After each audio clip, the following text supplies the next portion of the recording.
देवस्य धीमहि धियो यो नः प्रचोदयात्। 86 में यहाँ से एक टोली गई थी डॉक्टर नेमा जी की। उस कार्यक्रम में हमको ले गए, चूँकि एग्ज़ाम के बाद हम खाली बैठे थे रिजल्ट के इंतज़ार में, और फिर उन्होंने वहाँ गायत्री महामंत्र की दीक्षा दिलवाई, उपनयन करवाया। उस समय एक पत्र गया, 89 की बात है, या तो अभी या कभी नहीं। तो उस समय फिर बिना किसी को बताए वहाँ से चले आए यहाँ। काफ़ी दिन यहाँ रह गए। उस गुरुदेव उस समय हर एक विभागों से अपने पास बुलवाया करते थे। हम लोग गए थे, जाने का सौभाग्य मिला था। और गुरुदेव ने पूछा क्या चाहिए, तो चूँकि आयु छोटी ही थी, बस एक मन में था कि गुरुजी का खूब काम करें। तो मुँह से अचानक निकल गया, बस हम आपका काम करना चाहते हैं। उन्होंने आशीर्वाद की मुद्रा में हाथ रखा सिर पर, बोले जा बेटा खूब काम कर। उसके बाद गुरुदेव के पास फिर दोबारा अवसर नहीं मिला जाने का। 86 में जब आए थे तो प्रतिदिन दर्शन तो होता था, दूर से होता था। जब जाते थे ऊपर तो दूर से प्रणाम उनको करते थे। एक बार मन में भाव आया कि गुरुदेव लिखते रहते हैं, हम लोगों की तरफ देखते भी नहीं हैं। और जो ही ये मन में भाव आया, उसी समय लिखना रोक करके सामने देखे गुरुजी, और फिर नज़र टकराई उनकी, और फिर जो मन में एक हलचल सी मची, वो तो फिर आप सब उसकी अनुभूति करते होंगे। हमारे जीवन में परम पूज्य गुरुदेव के बड़े अद्भुत चमत्कार हुए हैं। लगभग 96 की बात है। मेरी माँ का उस समय फ़ोन आया, एक ही टेलीफोन हुआ करता था पोस्ट ऑफिस में। तो लगभग 11 बजे के आसपास फ़ोन आया कि मेरी माँ की मृत्यु हो गई। तो मन बहुत दुखी हुआ। अब यहीं थे सब। उस समय जीजी दोपहर में बैठा करती थी, सुबह भी बैठती थी, दोपहर में भी बैठती थी। दोपहर में उसी समय तुरंत पत्नी से परामर्श किए कि जीजी को बता देते हैं ये बात, चल कर के जाना तो होगा ही। तो वहाँ जा कर के जीजी के पास गए, जीजी को बताए कि जीजी घर से फ़ोन आया, मेरी माँ की मृत्यु हो गई, ऐसा फ़ोन आया घर से। जीजी आंख बंद कर लीं और लगभग 2 मिनट तक वो मौन रहीं, कुछ नहीं बोली, नेत्र बंद कर लीं। 2 मिनट बाद वो आंख खोलती हैं और कहती हैं कि भैया तुम घर चले जाओ, तुम्हारी माँ मिल जाएगी। और उस समय जाने में भी समय लग जाता था, लगभग 1.5-2 दिन का समय लग जाता था जाने में। और उसी दिन जीजी ने कहा, और उसी दिन हम बच्चों को लेकर के चल दिए। वहाँ पहुँचे प्रातःकाल, तीसरे दिन प्रातःकाल पहुँचे तो माँ बेड पर पड़ी हुई हैं, सब लोग रो धो रहे हैं, नस नाड़ी भी सब बंद है, श्वास भी रुका हुआ है। अब सब घबराए हुए, लेकिन जीजी ने कहा था, हिम्मत दिया था, तो एक संबल था। तुरंत वही जो जीजी प्रसादी रूप में देती हैं भस्मी, वो भस्मी लिए और गंगा जल में घोल करके, और माँ का मुख ज़बरदस्ती खोल करके गायत्री मंत्र बोलते हुए उनके मुख में वो गंगा जल हमने डाल दिया, और उनके कान में हमने ज़ोर से गायत्री मंत्र बोला। थोड़ी सी उनके शरीर में हलचल आई। उसके बाद भैया चूँकि चिकित्सा करते थे तो उनको दवाई ववाई देने लग गए। तुरंत हम स्नान किए, हवन किए और अखंड जप प्रारंभ कर दिए। लगभग 11 दिनों तक अखंड जप चला। 11वें दिन बसंत पर्व का दिन था, उस दिन पूर्णाहुति हुई। उसके बाद माँ पूर्ण रूप से जब होश में आ गईं, तब माँ एक घटना बताती हैं कि यमराज मुझे पकड़ लिया, अपनी मुट्ठी में बंद कर लिया। वंदनीय माताजी उनके पास ब्रह्मदल लेकर के गईं, और वंदनीय माताजी कह रही हैं कि इनको छोड़ दो, मैंने इनके बेटे को वचन दिया है। तो यमराज ने कहा कि नहीं, इनकी आयु पूरी हो गई, हम नहीं छोड़ सकते। वंदनीय माताजी कहती हैं कि नहीं छोड़ोगे तो प्रलय हो जाएगा। उनने मुट्ठी में बंद किया और धीरे धीरे जल प्रलय जैसा रूप ले लिया। और यमराज जब डूबने लग गए तो मुट्ठी में बंद करके हाथ को ऊपर किया। जब वो डूबने लग गए तब उन्होंने मुट्ठी को खोला और उस आत्मा को मुक्त किया, और फिर से वो आत्मा लौट करके माँ के शरीर में प्रवेश हुई, पुनर्जीवन हुआ। तो ये बात मेरी माँ बताई कि इस तरह से हमारे साथ हुआ। अब सुन करके तो हम भी अवाक रह गए। गुरुदेव का एक किताब हम पढ़े हुए थे, मरने के बाद हमारा क्या होता है। उस किताब में कुछ ऐसे प्रसंग हैं जो मृत्यु के बाद फिर से पुनर्जीवन होता है, तो व्यक्ति अपनी अनुभूति बताता है। तो उन बातों से जब उस माँ की बात को जब टैली किए तो लगा कि वास्तव में ये गुरुदेव की गजब की शक्ति है। और जीजी ने साक्षात अपने मुखारबिंद से कहा, और मौन रह करके 2 मिनट मौन रह करके फिर वो बोलती हैं कि जा भैया माँ मिल जाएगी। गुरुदेव माता जी का तुरंत हमने बहुत बहुत धन्यवाद दिया, ध्यान किया, स्मरण किया। और लगभग उसके बाद एक्सटेंशन हुआ मेरी माँ का, लगभग 14-15 साल उसके बाद वो जीवित रहीं। उसके बाद फिर काफ़ी दिन यहाँ पर रहीं और उसके बाद फिर गांव गईं। अंत समय जब आया तो उनकी इच्छा थी कि गांव जाएंगे, तो फिर गांव चली गईं और वहीं पर 1 सप्ताह के बाद जो है देह त्याग कर दिया। एक बार हमारे बड़े भाई साहब के जीवन के साथ भी ऐसी चमत्कारी घटनाएं घटी। उनकी दोनों किडनी फेल हो गई थी और मेरा भतीजा वहाँ बंगाल में रेलवे में है, तो वो ले गया उसको वहाँ पर इलाज कराने के लिए। डॉक्टर ने जवाब दे दिया कि आप इन्हें ले जाइए, अब इनकी कोई चिकित्सा नहीं है, दोनों किडनी इनकी फेल हो गई है, अब बचने की संभावना नहीं है, अब घर ले जाइए आप। तो उसको छुट्टी नहीं मिली। भाभी थी, मेरा भांजा था और भैया, इन तीनों को टिकट बना करके ट्रेन में बिठा दिए स्लीपर क्लास में, और भैया अपना भोजन करके लेट गए, चादर ओढ़ करके सो गए। वो थोड़ी देर बाद उनके मुंह से सफ़ेद झाग निकला, और सफ़ेद झाग निकला, उनकी नस नाड़ियाँ बंद हो गईं, सांस उनकी बंद हो गई। अब 11 बजे लगभग रात की बात है, यहीं पर हम थे। 11 बजे फ़ोन आया भांजा का कि मामा जी नहीं रहे। तो हमने पूछा क्या हुआ, तो बोले ऐसी ऐसी बात है, नहीं रहे, अब गाड़ी पर से ट्रेन में से उतार देंगे डेड बॉडी को। हमने कहा कि तुम चिंता मत करो, चादर से पूरा ढक दो, किसी को आभास न होने देना कि इनकी मृत्यु हो गई है, और तुम लोग रोना धोना नहीं। बोले ठीक है। तो 11 बजे रात में ये सूचना आई। अब हम दोनों पति पत्नी बहुत परेशान, नींद नहीं आई। लगभग 3 बजे थोड़ी सी नींद आई, झपकी आई। नींद आई तो सपने में हम क्या देख रहे हैं कि हम गांव पहुंच गए हैं, भैया से बात कर रहे हैं, घर वालों को सबको हम डांट रहे हैं कि क्यों इस तरह से तुम लोग बोलते हो, देखो भैया तो ठीक ठाक हैं, हमसे बात कर रहे हैं, इनको इस तरह से कैसे आप लोगों ने ऐसे कैसे कह दिया कि ये मर गए। ये लगभग 3 बजे की बात है और उस समय झपकी आई, उस सपने की बात है। 5 बजे फिर फ़ोन आता है और भांजा फ़ोन करता है कि मामा जी उठ कर के बैठ गए हैं और बात कर रहे हैं, और वो कह रहे हैं कि हमको क्या हुआ, हमको तो कुछ नहीं हुआ, हम तो शांति कुंज गए थे और शांति कुंज में हम गुरुदेव को प्रणाम कर रहे थे, अगर वहाँ प्रकट प्रज्ञा पे हम बैठे हुए थे, वहाँ प्रणाम कर रहे थे। तो जब 11 बजे रात को जब ये सूचना आई तो गांव में सब, घर में, परिवार में सब दुखी हो गए। गुरुदेव की ऐसी कृपा, उनको पुनर्जीवन मिला मेरे बड़े भाई साहब को, और लगभग 10 दिन तक वो रहे। सब लोग प्रसन्न हो गए, पूरा गांव एकदम भीड़ लग गया, मेला लग गया देखने के लिए। उनको आकर के देखने लगे, सब में खुशियाँ छा गईं। 10 दिन के बाद फिर उन्होंने अपना देह त्याग कर दिया। पिताजी के साथ भी 3rd अटैक में कोई नहीं बचता है, हार्ट अटैक में, लेकिन 3rd अटैक में हमारे गायत्री परिवार के डॉक्टर साहब ने यहाँ का गोमूत्र का अर्क पिला करके मेरे पिताजी को बचाया था। 2nd अटैक में वो कहीं गए हुए थे, रिश्तेदारी में आ रहे थे, दोपहर का समय था, एक पेड़ के नीचे उनको दर्द महसूस हुआ और वहाँ बैठ गए, लेट गए। धोती कुर्ता पहने हुए एक व्यक्ति आते हैं और कहते हैं कि क्या हुआ बाबा? बोले हार्ट में दर्द हो रहा है, ये टेबलेट लीजिए और इसको आप जीभ के नीचे रख लीजिए। और पिताजी को वो टेबलेट देते हैं, पिताजी जीभ के नीचे रखते हैं, वो विश्राम करते हैं, तब तक वो चले गए। फिर वहाँ शायद 2nd अटैक में गुरुदेव ने रक्षा की, 3rd अटैक में गुरुदेव ने रक्षा की। 3rd अटैक में कोई नहीं बच पाता है, लेकिन 3rd अटैक में गुरुदेव पिताजी मेरे बचे। 4थे अटैक में हम उड़ीसा में थे उस समय कार्यक्रम में, उस समय नहीं बच पाए। तो ये हमारे परिवार में गुरुदेव की चमत्कारी घटनाएं बहुत हुई हैं, और अपना जीवन तो गुरुदेव के चरणों में समर्पित है। धन्यवाद। सन 1980-81 में मध्य प्रदेश के प्रवास के दौरान मेरी पूज्य माताजी, जब हम गर्भ में थे तो गुरुवर को चरण स्पर्श करके आशीष लेने का अवसर हमारी माताजी को मिला।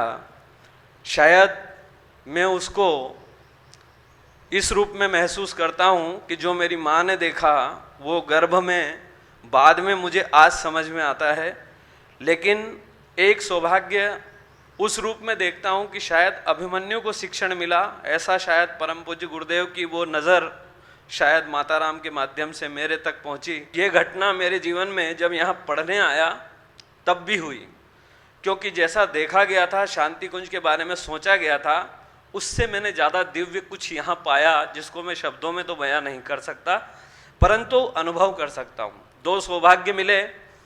मेरे पिता के घर से, दादा के घर से 1956 से राष्ट्रीय स्वयंसेवक संघ से परिवार मेरा जुड़ा रहा, और मेरे नाना घर से एक सौभाग्य मुझे प्राप्त हुआ कि परम पूज्य गुरुदेव और गायत्री परिवार से नाना परिवार बहुत मजबूती के साथ जुड़ा हुआ था, और साथ ही साथ वहाँ पर एक ब्राह्मण कन्या के रूप में गांव की बुआ जी, जिनको सब लोग बुआ जी कहते थे, राम प्यारी बुआ जी, जो यहाँ गुरुदेव के पास आती थी, उन्होंने जल उपवास किए थे, और कठिन जल उपवास के कारण क्षेत्र में ये प्रसिद्ध हो गया था कि ये कोई सामान्य साधिका नहीं है, वो गायत्री साधिका थी। और उसके बाद गांव के सभी लोगों ने वहाँ पर गायत्री मंदिर बनाया और उनको उसकी पूजा का क्रम दिया, जो परम पूज्य गुरुदेव से बड़ी अनन्य भाव से जुड़ी थी। एक है सुंदरलाल त्रिवेदी जी मार साहब, जो धरोला में गुरुदेव जिनके घर में स्वयं यज्ञ कराने के लिए गए हैं। नलखेड़ा तहसील आगर मालवा अभी नया जिला है उसका, धरोला ग्राम जो है, वहाँ सुंदरलाल त्रिवेदी जी मार साहब, अचानक धीरे धीरे उनका मेरे घर में आना बढ़ा। वहाँ के एक परिजन है गोकुल प्रसाद सोनी जी, उनका हमारे परिवार में और अधिक संपर्क बढ़ा। तो अखंड ज्योति पत्रिका के माध्यम से भी जो वो रेट मतलब जो ब्रैकेट में बंद बड़ी चीज़ें आती थी उसको पढ़ने का भाव बढ़ा। रामकृष्ण परमहंस, और चूंकि शिशु मंदिर के विद्यार्थी रहे तो वो सारी चीज़ें भी आती थी। एक किताब मेरे हाथ में लगी थी जिसका नाम है रामकृष्ण परमहंस की अमृतवाणी, रामकृष्ण मठ की पुस्तक है, और उसमें ऐसा लिखा था कि यदि किसी को पाने की इच्छा हो तो मछली की तरह तड़पना पड़ता है, तब भगवान मिलते हैं। अब वो बार बार दिमाग में एक ऐसी अनुभूति मेरे मस्तिष्क में रहती थी कि इसका मतलब है मछली तो जीने और मरने से तड़पती है, वो तो स्थिति बड़ी विकट होती है, और ऐसी स्थिति भला मनुष्य की कैसे हो सकती है। तो बच्चे का कौतूहल, लेकिन वो मन में प्रश्न बना रहा कि कुछ ऐसा होगा जिससे मुझे भी कुछ अच्छा मिलेगा। इस तरह से क्रम आगे बढ़ता चला गया। उन्हीं समय में हमारे यहाँ एक संत नलखेड़ा में रहते हैं जिनका नाम है संत जानकी वल्लभ त्यागी जी महाराज, और वो जो अभी राम मंदिर ट्रस्ट जो है, इनके जो प्रमुख है नृत्य गोपाल दास जी, उनके गुरु भाई हैं। एक बार मैं हमारे घर से गाय माता का दूध लेकर के उनके यहाँ पर नित्य जाने का क्रम था। माताराम मेरी गाय का दूध निकालती थी और हम उनके यहाँ तक पहुँचाते थे उस मंदिर तक, और बिना गर्म किए वो दूध, केवल दूध का सेवन और आलू का कुछ बनाते थे, वही खाते थे। एक बार ऐसा हुआ कि उन्होंने दूध नहीं लिया और कहा कि बच्चा दूध वापस ले जाओ।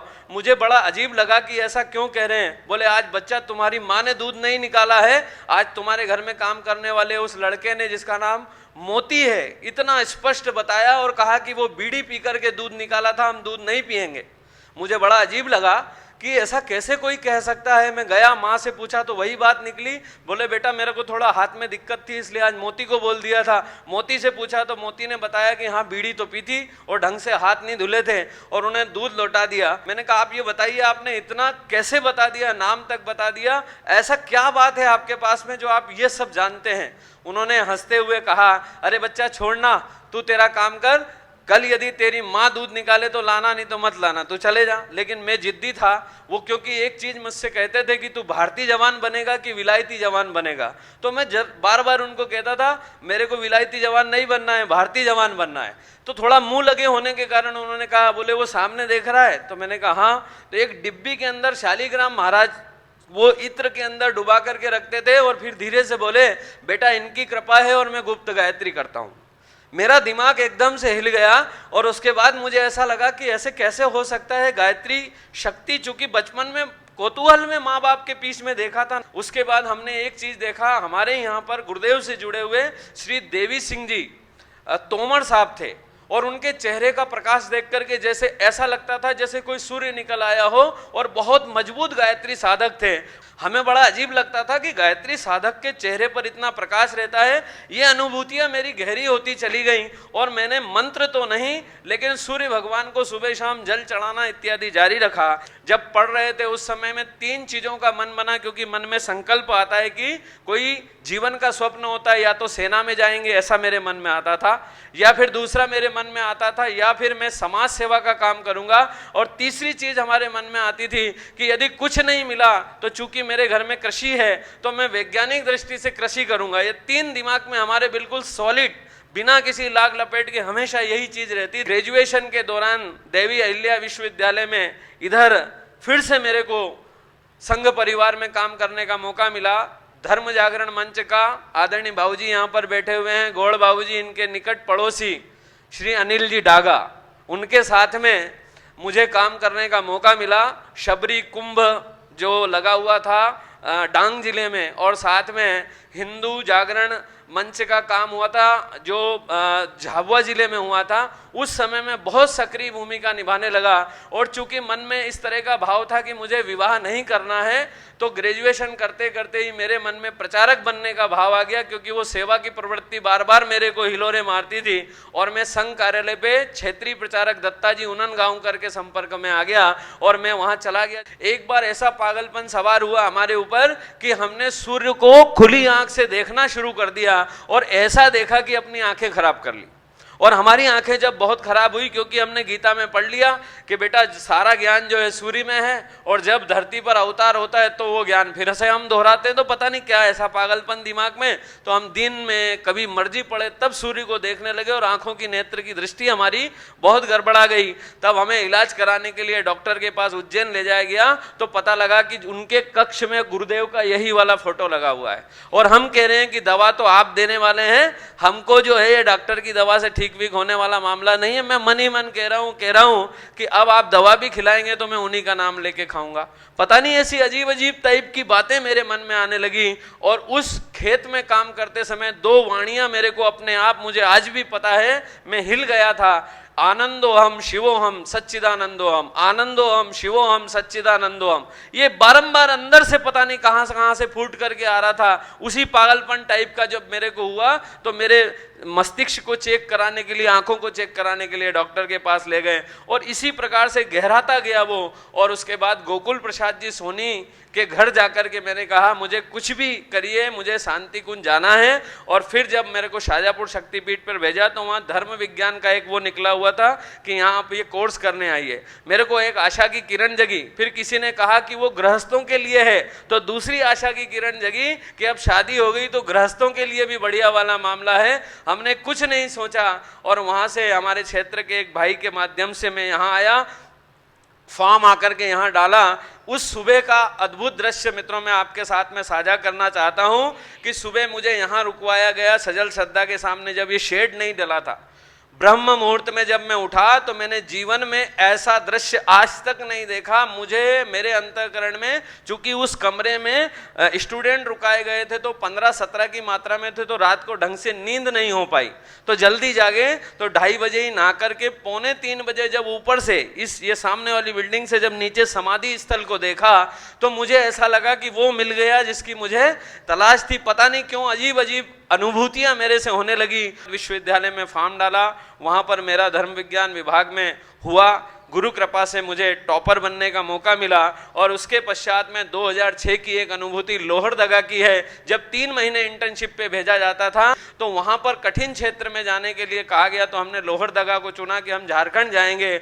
जब लोहरदगा में हम उतरे, तो मित्रों एक कार्यक्रम को जो है, क्योंकि पता नहीं लगता, सामान्य वेश में ही सामान्य व्यक्ति आते हैं, ऐसा लगा कि ये भी सब सामान्य है। लेकिन बाद में कहा गया कि हम लगातार दीप यज्ञ इत्यादि क्रम शाम को कराते रहे। कहे कि 2-3 लोग गुप्त रूप से हथियार छिपा करके यहाँ पर आए थे, और ये सब सुनने के लिए आए थे। वो नक्सल से जुड़े हुए लोग थे। लेकिन उन लोगों ने भी एक चीज की प्रशंसा की कि आप लोग कह रहे थे नर नारी एक समान, जाति वंश सब एक समान, समानता की जब आप बात कर रहे थे, तो उनको ऐसा लग रहा था कि ये हमारी बात को आगे बढ़ाने वाले लोग हैं। मुझे नहीं पता, बाद में जो आयोजक थे उन्होंने कहा था कि वो लोग आकर के बैठ करके आपकी बात सुन करके फिर चले गए। और उसके बाद तो यह भी गुरुदेव की एक अद्भुत अनुभूति है। जहाँ अभी एक केंद्र बना रहे हैं सारे क्षेत्र के भाई, उसमें भगवान की कृपा से हमारा भी गुरुदेव ने योगदान लगवाया। और वहाँ प्रज्ञा कुंज आमला के माध्यम से, तो आमला और नलखेड़ा जोड़ दो तो ऐसा लगता है आमल खेड़ा। तो मेरे मन में बार बार इस शब्द के प्रति लगा हुआ, मैंने कहा गुरुदेव आप और कहीं नहीं लेकिन यहाँ पर जरूर आपका कोई स्थान होना चाहिए, क्योंकि उज्जैन से लेकर के भवानी मंडी और इधर शाजापुर के बीच में कोई बाबूजी बड़ा केंद्र नहीं था। तो बारंबार मन करता था कि ये क्षेत्र गुरुदेव के विचारों में भीग जाए, इसलिए यहाँ कोई बड़ा केंद्र होना चाहिए। और उस क्रम में क्षेत्र में काम करते रहे, गो यात्रा का क्रम में उसमें शामिल हुए और बहुत सारी गतिविधियों में शामिल हुए। एक हमारे ही रिश्तेदार हैं, उनको हमने जब बड़वानी युवा चेतना शिविर लगा तो वहाँ पर वो आए और उनको हमने एक मॉडल दिखाया गायत्री धाम के रूप में। हमने कहा कि इसमें से जो चीज़ें ले सकते हैं उसको हम यहाँ पर भी अपने यहाँ अप्लाई कर सकते हैं। रिश्तेदार है हमारे दूर में, 11 बीघा जमीन और 11 लाख रुपए देने की उन्होंने उसी दिन घोषणा की और उसके पश्चात में वहाँ पर क्रम चालू हुआ। आज एक बड़ा केंद्र है, यहाँ से आदरणीय कपिल बाबू जी वहाँ जा चुके हैं, केपी दुबे जी वृक्षारोपण का कार्यक्रम करा चुके हैं। उसके बाद 108 कुंडी यज्ञ वहाँ पर हो गया है बहनों की टोली के माध्यम से, और उसमें कुलाधिपति महोदय और प्रतिकुलपति जी सारे लोग जाकर के उस जगह पर प्रज्ञा कुंज, एक बड़ा सुंदर रचनात्मक आरण्यक बन रहा है, वो बिल्कुल निकटस्थ हमारे है। उसमें जो शुरुआत हुई उस क्रम में हम लोग लगे रहे। सजल श्रद्धा पर प्रार्थना की थी कि यदि आपका काम कराना है तो आप जब आपकी शरण में बुलाना चाहेंगे तो मैं एक इशारे पर आऊँगा। और 2011 के पश्चात धर्म विज्ञान विभाग में रहने का मौका मिला और यहाँ पर मैं शिक्षण कर रहा हूँ। मुझे बस इतना कहना है कि सच्चे हृदय से स्वयं सेवक भाव से यदि गुरुदेव के चरणों में जो आया तो मेरा पूरा दृढ़ विश्वास हो चुका है कि वो खाली जा नहीं सकता। यदि कमी है तो हमारी ओर से हो सकती है, वो तो बिल्कुल पकड़ने को तैयार है। आप एक बार हाथ बढ़ाइए और वो पकड़ करके आपसे वो करा लेंगे जैसे आप है नहीं। सामान्य को असामान्य बनाने की शक्ति गुरुवर में है। प्रारंभ से ही परिवार धार्मिक प्रवृत्ति का था। बरेली में पिताजी रिटायरमेंट होने के बाद रहा करते थे और वहीं पर धार्मिक कार्यक्रमों में जाने का सौभाग्य मिला। बरेली में सेठ काशीनाथ ज्वेलर्स बड़े फेमस रहा करते हैं और उनके यहाँ बड़े संत आया करते थे। महात्मा आनंद स्वामी उनके यहाँ कई बार गए, वहाँ पर जाकर उनसे व्यक्तिगत संपर्क करने का और गायत्री के बारे में जानने का सौभाग्य मिला। साधु के भेष में एक पथिक, वो भी उनके यहाँ आया करते थे और उनके उपदेश बड़े मार्मिक हुआ करते थे और उनको जब सुनते थे, बहुत छोटा था, उनको जब सुनते थे तो ऐसा लगता था कि वास्तविक जीवन क्या है। परिवार परम पूज्य गुरुदेव से बहुत पहले से ही जुड़ा हुआ था।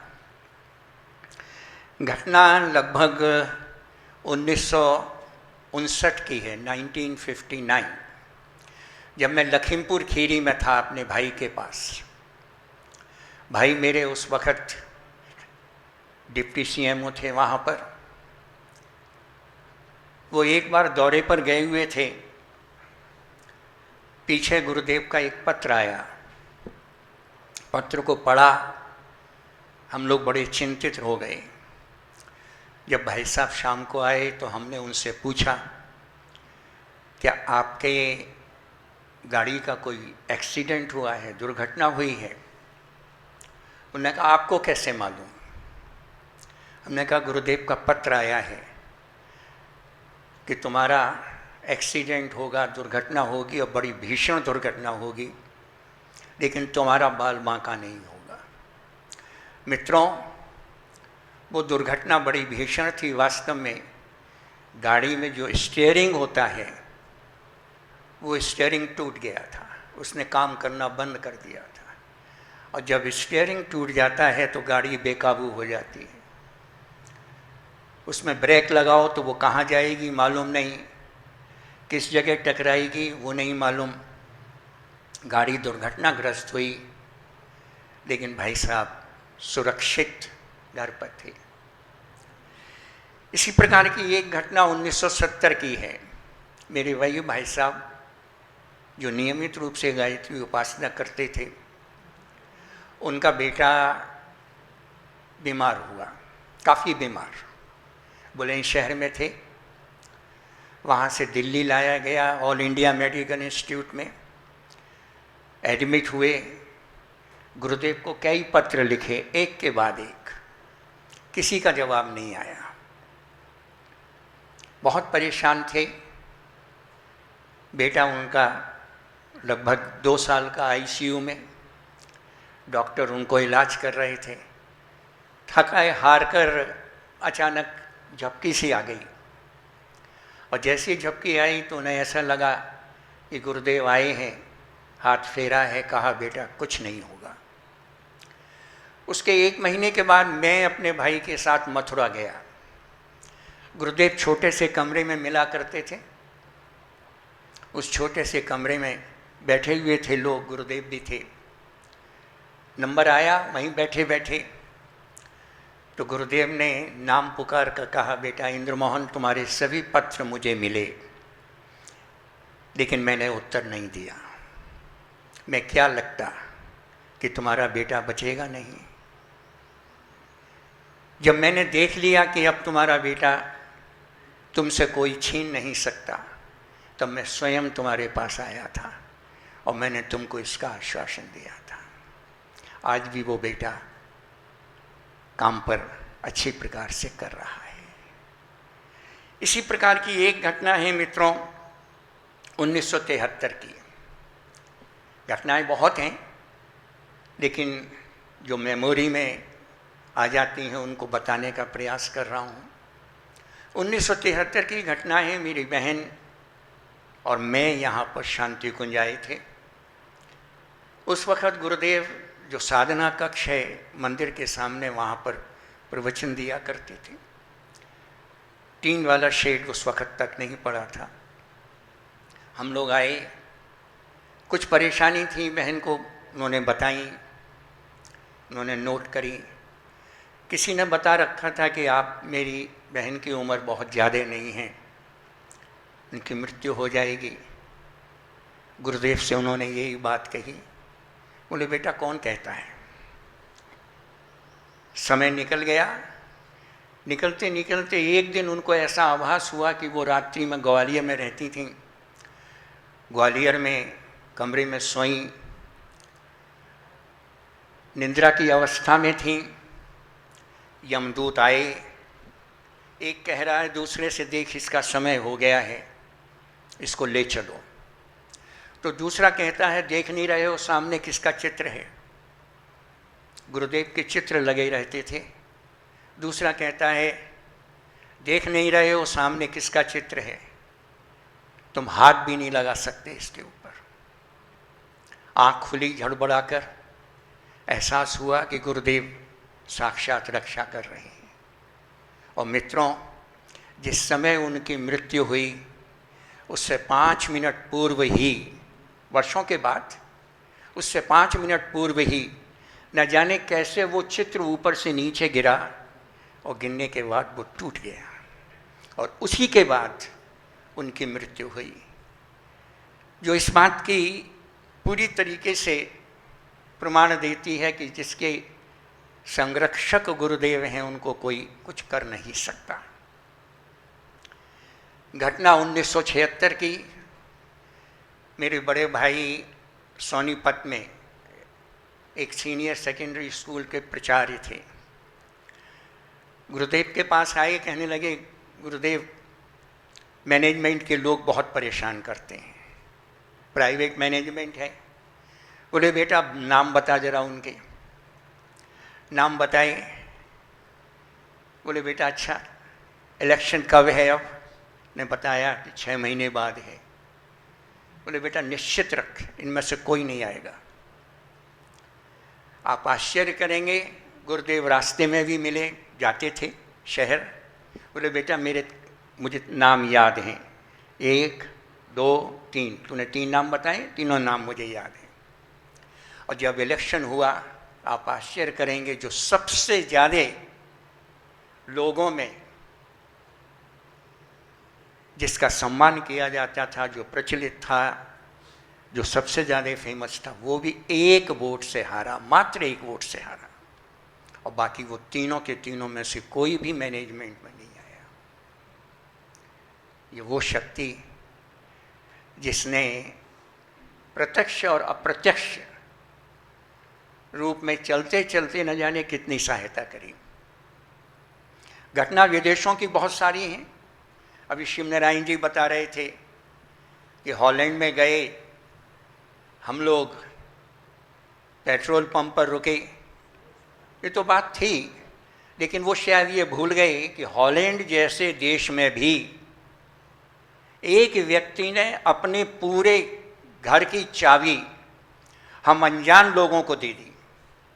पूरा घर खाली था, 7 कमरे थे, हम 5 लोग थे, सारा सामान मौजूद था, एक एक चीज़ मौजूद थी। और जब तक उसने कहा कि जब तक आप चाहें तब तक इस घर के अंदर रहें। देश की बात तो बहुत दूर की है, विदेशों के अंदर भी वो गुरु सत्ता किस तरीके से कार्य करती है, ये कल्पना से परे है।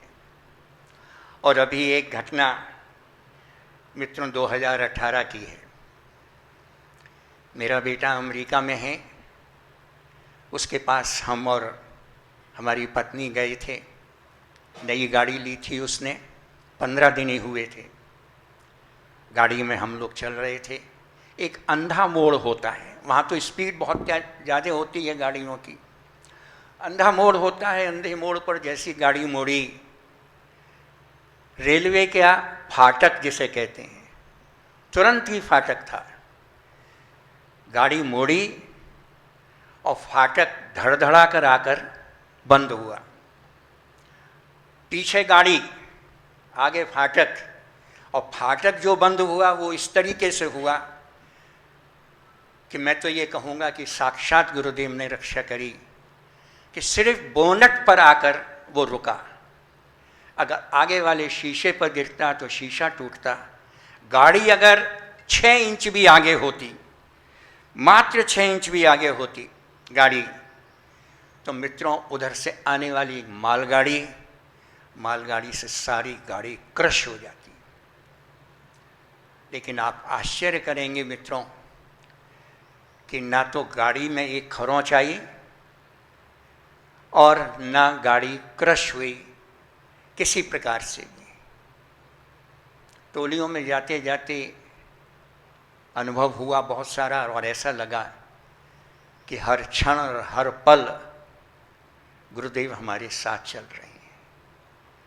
न केवल शारीरिक रूप से हमारी रक्षा करते हैं, बल्कि एक बात बिल्कुल निश्चित है कि किस समय क्या करना है इसकी अनुभूति हमको होती रहती है, और इसका साक्षात आभास हमको होता है।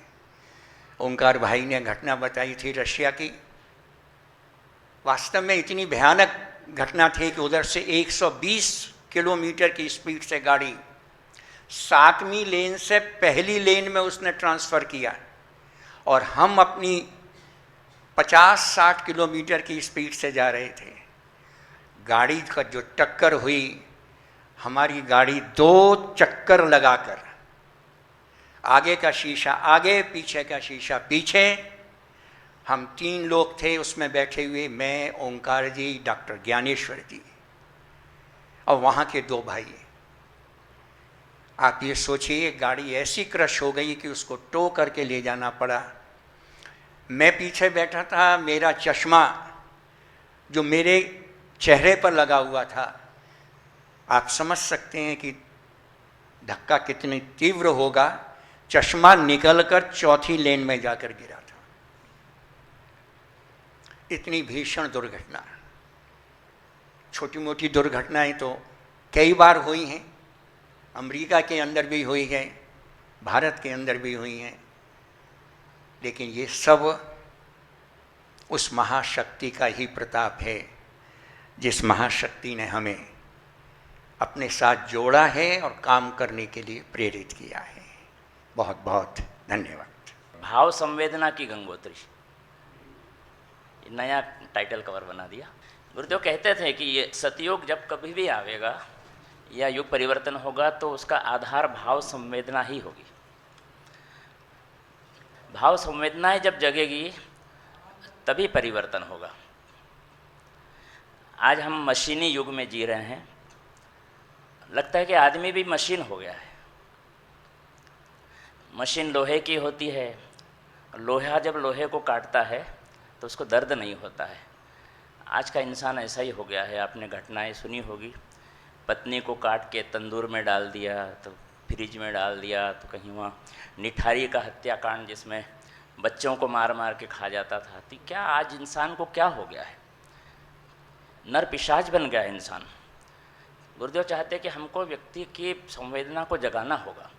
जब तक संवेदना नहीं जगेगी तब तक परिवर्तन नहीं हो सकता है, क्योंकि संवेदनशील व्यक्ति गलत काम कर ही नहीं सकता। गुरु ने तो यहाँ तक कहा है कि जो अपव्यय करते हैं वो संवेदनहीन है। संवेदनशील व्यक्ति क्यों अपव्यय करेगा? बहुत सी घटनाएं हुई है इस तरह की। इस किताब में इसी तरह की घटनाएं हैं, छोटे छोटे कथानक हैं, वार्तालाप जैसे डायलॉग हैं। बड़ा अच्छा लिखा गया है। इसको पढ़ने में भी बड़ा इंटरेस्ट भी आता है और संवेदना जगती है। गांधी जी की अक्सर कहानी आप सब लोग जानते थे। जब वो दक्षिण भारत के दौरे पर थे और एक महिला जो कि फटी सी और गंदी सी साड़ी पहनी थी, तो बापू ने कहा कि बहन तुम साड़ी को धोती क्यों नहीं हो? तो उसने कहा कि बापू क्या करें, हमारे पास एक ही साड़ी है, यदि हम उसको धोएंगे तो कैसे धोएंगे, इसको तो पहनना पड़ती है। बापू को एकदम ऐसा झटका लगा कि अरे हम ऐसे देश में रहते हैं जहाँ एक साड़ी के अलावा दूसरा पहनने को भी नहीं, और हम इतना ठाट बाट से रहें। बस उसी दिन से उन्होंने अपनी धोती को आधा कर लिया, आधी पहनते थे और आधी ऊपर ओढ़ लेते थे। गांधी जी की एक घटना मुझे याद आती है। जब स्वतंत्रता आंदोलन के लिए वो जगह जगह सभाएं करते थे, लोगों को प्रेरित करते थे और भाषण देते थे। उनके कहने पर स्वतंत्रता आंदोलन के लिए लोग समय दान देते थे, अंशदान देते थे। अपने बहनें अपनी चूड़ियाँ, सोने की चूड़ियाँ उतार के दे देती थी। एक बच्चा था 10-12 वर्ष का, उसने कहा कि सब लोग कुछ न कुछ दे रहे तो हमको भी कुछ देना चाहिए। तो वो दौड़ता दौड़ता घर गया। विधवा माँ थी, पिताजी तो थे नहीं, गरीब परिवार का था। माँ बापू आए हैं, हमको भी कुछ देना चाहिए, सब लोग दे रहे हैं स्वतंत्रता प्राप्ति के लिए। उन्होंने कहा कि बेटे हम तो गरीब लोग हैं, हम क्या दे सकते हैं? तो उसने कहा कि माँ वो जो पीछे वाले भाग में जो कद्दू लगा हुआ है, इतना बड़ा कद्दू, वही दे देते हैं। माँ ने कहा कि इसका मन है, हालांकि वो जानते थे कि कद्दू से क्या होना। वो कद्दू तोड़ करके ले गया और दौड़ता दौड़ता भीड़ को चीरता हुआ बापू के पास गया। बापू ने भी उसके आँखों की चमक देखी कि बच्चा कितना उत्साह से आ रहा है। बापू स्वतंत्रता आंदोलन के लिए हमारा कद्दू ले लीजिए। बापू ने कहा बेटा ये तू लाया, कहाँ से लाया? बोले घर से लाया। तो बोले तुम्हारी माँ ने और कुछ नहीं दिया? बोले कि नहीं बापू, हम तो गरीब लोग हैं ना, हम कहाँ से दे सकते हैं। बापू ने उस कद्दू को सिर पे रख लिया और एकदम नाच उठे और बड़े उत्साह से कहने लगे अब मेरा देश आज़ाद हो जाएगा, अब मेरा देश आज़ाद हो जाएगा। तो महादेव भाई देसाई ने कहा बाबू ये क्या कह रहे हैं आप, लोगों ने इतना सारा दिया और तब तो आपने कुछ भी नहीं बोला, और अब आप कह रहे हैं कि देश आज़ाद हो जाएगा, हमारी समझ में नहीं आया। बोले कि महादेव भाई, जब एक गरीब से गरीब बच्चे के दिल में भी ये बात है कि देश की आज़ादी के लिए हमको भी कुछ करना चाहिए, कितना कर रहे हैं, क्या दे रहे हैं, इसका महत्व नहीं है। इसलिए मैं कह रहा हूँ, जब कहते हैं ना कि सतयुग जब आएगा तब जब जन जन चाहेगा, जब हर व्यक्ति चाहेगा कि परिवर्तन होना चाहिए तो परिवर्तन निश्चित हो जाएगा। तो ऐसी ऐसी घटनाएं इस किताब में बड़ी मार्मिक घटना है। गुरुदेव के साथ की भी घटनाएं कभी कभी हमारे आदरणीय कपिल बाबू जी भी सुनाते थे। बिहार की एक धनेश्वरी बहन थी जो सब्जी बेचने का काम करती थी, लेकिन निष्ठावान थी, बहुत अच्छा काम करती थी, और वो अंशदान के रूप में ज्ञान घट में बराबर वो पैसे इकट्ठे करती रहती थी। सब्जी बेचने में जो कुछ बचत थोड़ी बहुत होती थी उसमें खर्च करके थोड़ी बचाती रहती थी। वो एक ऐसी पोटली में पैसा ले करके गुरुदेव के पास आई। गुरुदेव ने कहा कि गुरुदेव हम तो गरीब लोग हैं, हम तो कोई बहुत ज़्यादा नहीं दे सकते, ये थोड़ा सा अंशदान है। गुरुदेव ने जो है बड़ी मतलब प्रसन्नता व्यक्त करते उसके सिर को लगाया, माथे पर लगाया उसको, और बोले कि वास्तव में तू बेटे कोई धन से धनवान नहीं होता है, हम बने न धन के धनी पर हृदय धनी होवे। तुम्हारे अंदर उदारता का भाव है और तूने तो अपना नाम सिद्ध कर दिया, तू धनेश्वरी, वास्तव में तू धनेश्वरी है। 9 दिवसीय सत्र में हम जब झोला पुस्तकालय के लिए ज्ञान यज्ञ के लिए जब प्रवचन देते थे तो उस समय एक 15-16 साल की लड़की भी शिविर में आई थी। उस लड़की ने जो है सुना तो उसको मन में आया कि हमको भी झोला पुस्तकालय ले जाना चाहिए और चलाना चाहिए क्षेत्र में जा कर के। तो उसने क्या किया कि जब देखा उसके पास पैसे तो थे नहीं, तो हमारे पास आई, बोले कि बाबूजी हमारे पास पैसे नहीं है लेकिन हम झोला पुस्तकालय चलाना चाहते हैं, यदि हमको उधार मिल जाए तो हम घर जाके चुका देंगे। हमने उसको बुक स्टॉल में थे हम लोग, हमने उसको उधार दिलवा दिया, नाम वाम सब नोट करके। अब वो जब घर गई तो अपने माताजी से उसने कहा कि माताजी 50 रुपये शांति कुंज भेजना है, मैं उधार करके आई थी। तो माताजी नाराज़ होने लगी, बोले कि एक तो तूने जिद की जाने की तो ज़बरदस्ती, हमको तू जानती अपनी आर्थिक स्थिति कैसी है, तेरे लिए कैसे तो व्यवस्था करके हमने भेजा था और तू और 50 रुपये का कर्जा करके आ गई। वो उसने पत्र लिखा, वो जब किसी के हाथ वो 50 रुपये भेजे बाय हैंड, और उसमें पत्र लिखा था, जीजी को पत्र लिखा था। तो बोले कि अच्छा माताजी आप नाराज़ मत होइए, हम रोज़ जो दूध पीते हैं लगभग 5 रुपये का दूध एक दिन में पी जाते थे, 1 कप दूध, बड़ा कप। तो उसने कहा कि मैं 10 दिन तक दूध नहीं पीऊँगी लेकिन आप मुझे 50 रुपये दे दीजिए। जीजी ने भी वो पत्र पढ़ा तो उनकी आंखों में आंसू आ गए कि जहाँ हमारे ऐसे बच्चे हैं जो अपना पेट काट करके मिशन के लिए देते हैं, तो क्यों नहीं युग बदलेगा। गुरुदेव की वो घटना तो अक्सर माताजी सुनाती रहती हैं कि जब उनको 1 गिलास मौसम्बी का रस दिया था तो गुरुजी समझे कि पानी होगा, जैसे ही 1 घूंट पिया तो उन्होंने कहा कि माताजी ये क्या है, तो बोले मौसम्बी का रस है। बोले कि जहाँ हमारे देश में बच्चों को दूध पीने को नहीं मिलता है, बच्चों को 2 समय की रोटी नहीं मिलती है, और हम संत और हम बड़े आदमी इस तरह का करेंगे। उन्होंने कहा कि नहीं ये तो मेरे लिए जहर है, और निकाल दिया था उन्होंने। दहेज और खर्चीली शादियों के लिए अक्सर हम लोग नारे तो लगाते हैं खूब, दहेज प्रथा बंद हो, खर्चीली शादियाँ बंद हो, लेकिन जब हमारे यहाँ हमारे लड़के की शादी आती है तब हम दहेज भी लेते हैं और दिखावा भी करते हैं। तो मित्रों ये काम ऐसा नहीं होता, इसके लिए संवेदना जगानी पड़ती है। आप देखिए 1986 में एक कानपुर की घटना थी जिसमें 3 बहनों ने पंखे से लटक करके आत्महत्या कर ली थी। उस घटना को जब वंदनीय माता जी ने सुना तो ऐसे फपक के रो पड़ी थी, और 2 दिन तक उन्होंने भोजन नहीं किया। उन्होंने दृढ़तापूर्वक कहा कि नहीं, ऐसी प्रथा को तो बंद करना चाहिए, हमको अब हमारे अभियान को तेज करना पड़ेगा, हमको संवेदना जगाने पड़ेगी। दहेज कितना गलत है और इससे कितना नुकसान हो रहा है ये लोगों को आभास कराना पड़ेगा। आप बताइए लोगों को कि एक जलता हुआ अंगारा आप हाथ पे रख करके देखिए कितनी पीड़ा होती है, और जब उस 21-20 साल की उस बहू को जब जिंदा जला दिया जाता है पेट्रोल डाल करके, वो कैसी चीख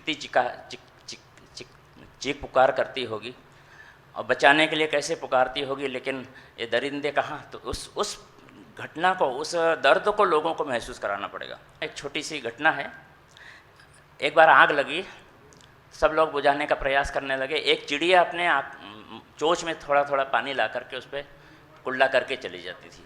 बार बार जब ऐसा करने लगी तो एक व्यक्ति ने कहा, अरे मूर्खा तू ये क्या कर रही है, आग तो नहीं बुझेगी, उल्टी तू जल जाएगी।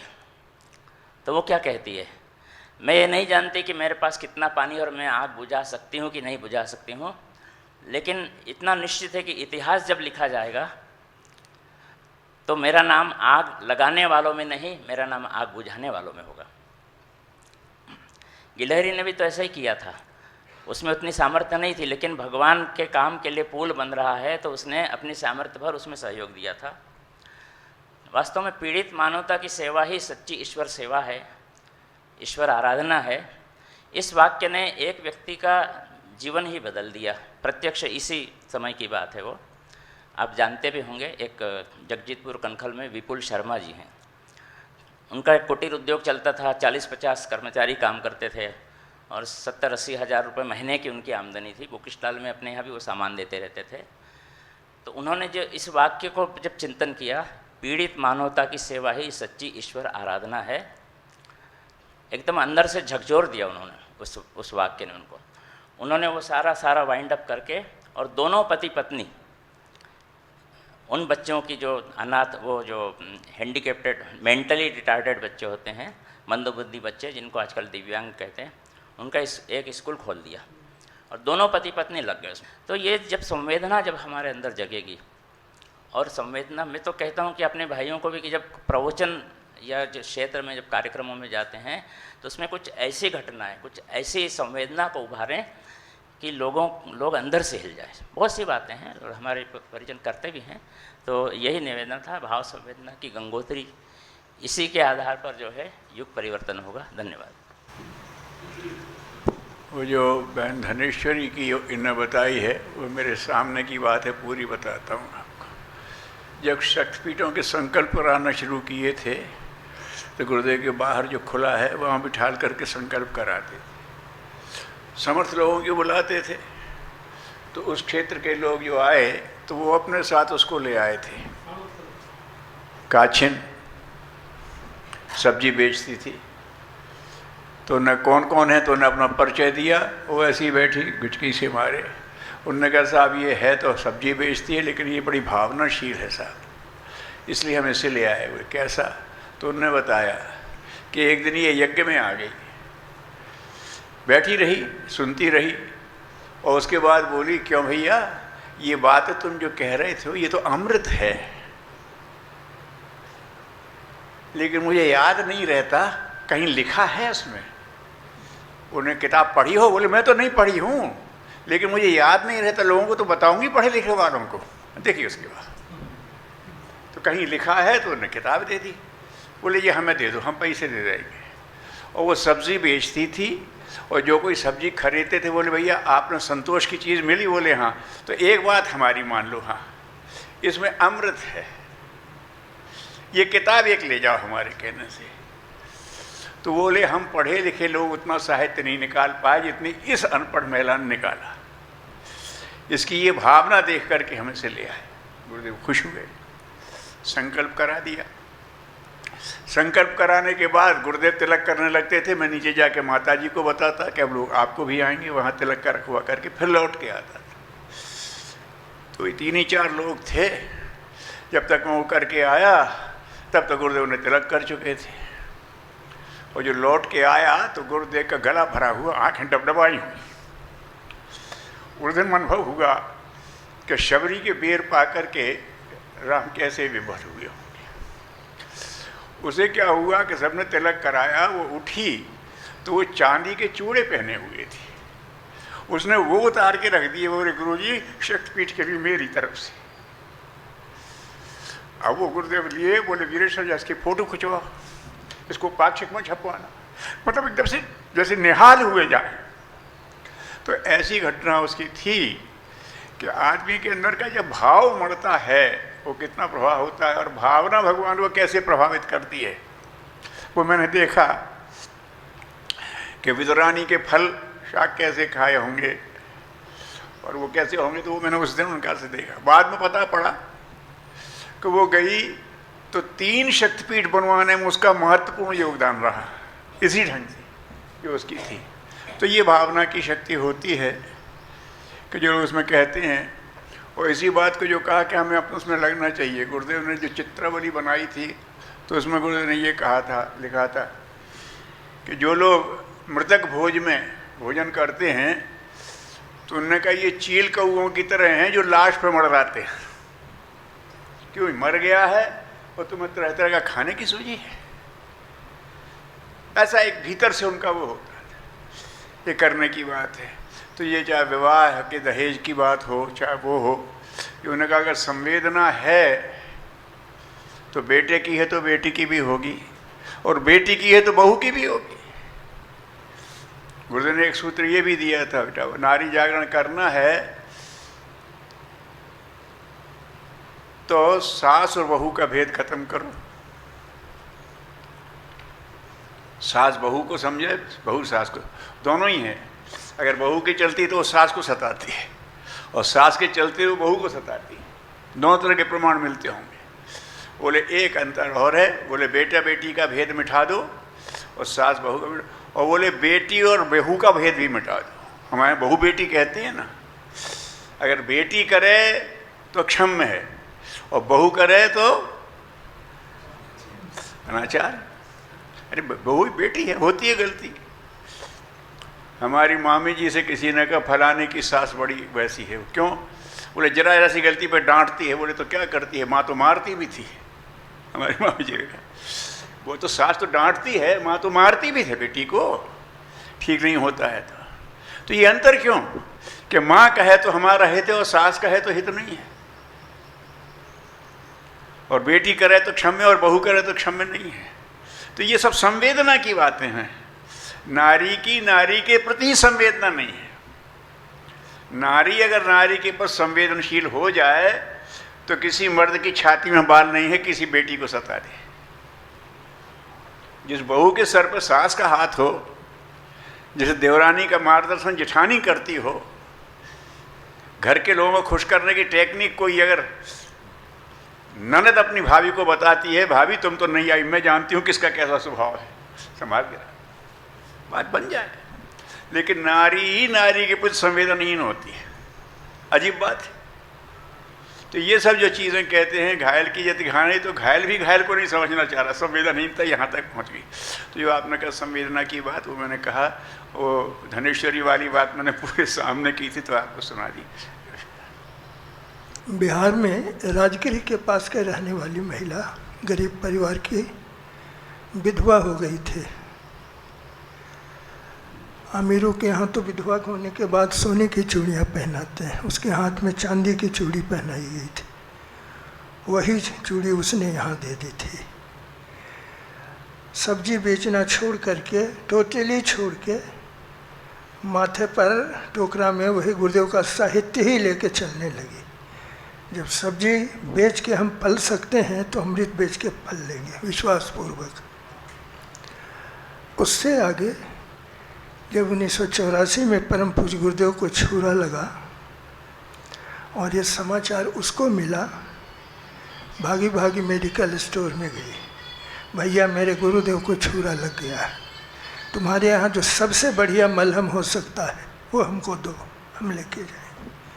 सुपरामाइसिन ट्यूब उसने दिया और वो लेके यहाँ ट्यूब पहुँचाने भाड़ा खर्च करके आए।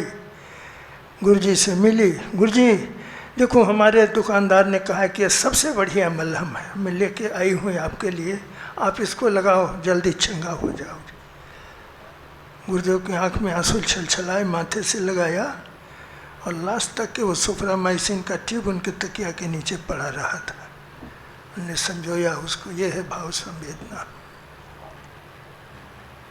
ओम द्यौः शान्तिरन्तरिक्षगं शान्तिः पृथिवी शान्तिरापः शान्तिरोषधयः शान्तिः वनस्पतयः शान्तिर्विश्वे देवाः शान्तिर्ब्रह्म शान्तिः सर्वगं शान्तिः शान्तिरेव शान्तिः सा मा शान्तिरेधि। ओम शान्तिः शान्तिः शान्तिः सर्वारिष्ट सुशान्तिर्भवतु। YouTube चैनल शांति कुंज वीडियो गायत्री परिवार को सब्सक्राइब करें एवं बेल आइकन जरूर दबाएं ताकि गायत्री परिवार की विभिन्न गतिविधियों की जानकारी आपको मिलती रहे।